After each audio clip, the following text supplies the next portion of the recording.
First time ko makita ang napakagandang fest mo. Uy. Kumusta ang isang binibining Jen? So far, okay lang, DJ. Masaya ka naman? Yes, DJ. Wow. Kumusta ang pagiging estudyante? Estudyante ra gyapon, DJ. Mo ba? Ako po. Uy, may tanong ako sa'yo. May pag-uusapan tayo ngayon. Yeah. Okay lang ba? Nataistoryahan na okay ra? Yes, DJ. Makarelate guro ka anin, dili ko sure no kay ato naman ni siyang gibuhat ganina. Yes, DJ. Sige, ato yung tanong ko or ang ating sitwasyon or sa banay atong storyahan karon ha. Okay, magbigay ng dahilan ng pagkasira ng friendship. Sige, ako mauna ha, okay lang. Sige, go, DJ. Utang.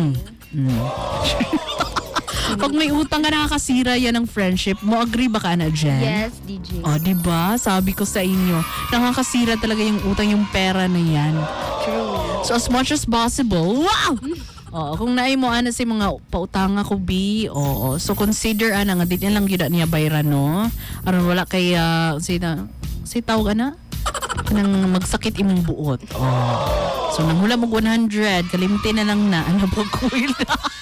Tapos ano pa yung mabibigay mo dyan na dahilan ng pagkasira ng friendship, Jen? So, kasagara dyan nga makaguba og friendship kanang mag-tolerate sa mga sayop or bad doings na. Wow! Kaya diba, kabalo ka nga sayop na i-tolerate pa man mo. Gusto ko yung sagot mo na yan. Then, dira na dahil mo sulod ang friends over or FO. Wow, grabe. Ang daming palang alam ni Jen. Ay. Nakarelate ka, no? Yes, DJ. Wow. So may ganyang friend ka? Siguro. Di ba tama yun? Oo. Nga naman yung i-tolerate ang mga bad doings daw. Kung totoong friend ka, dapat i-correct mo, tulungan mo, di ba? Yeah. So kung as a friend, Jen, kunwari friend tayo, tapos may ginawa akong mali, i-correct mo ba ako or iiwanan mo kaagad ako? Wow, ang arte nun.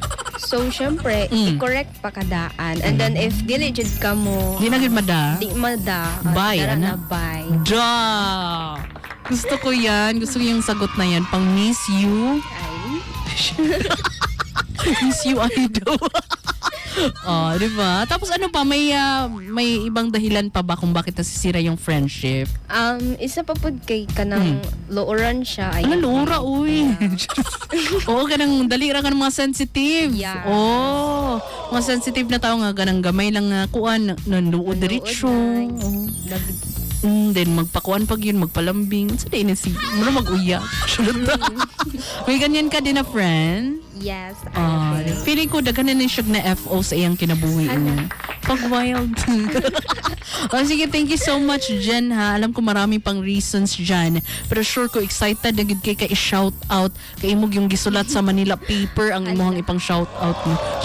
Sige, shout out mo ni mga friends mo dyan, mga classmates at ano pa yan. Go! Shout out dahil ko sa akong mama and papa and also sa akong mga igsuon nga nanarbaho sa layong dapit. OFW? Ay, dili DJ. Doon lang good. Doon lang din.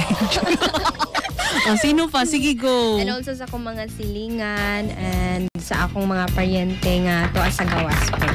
Kana noon, OFW na. Kaya na sa gawas, no? Pag malayong dapit nasa ano lang, Luzon, gano'n. Yeah. Di ba? Thank you so much, Jen, sa imuhang mga gipang share karon. Karon nakaibaw namin nga inana day ka.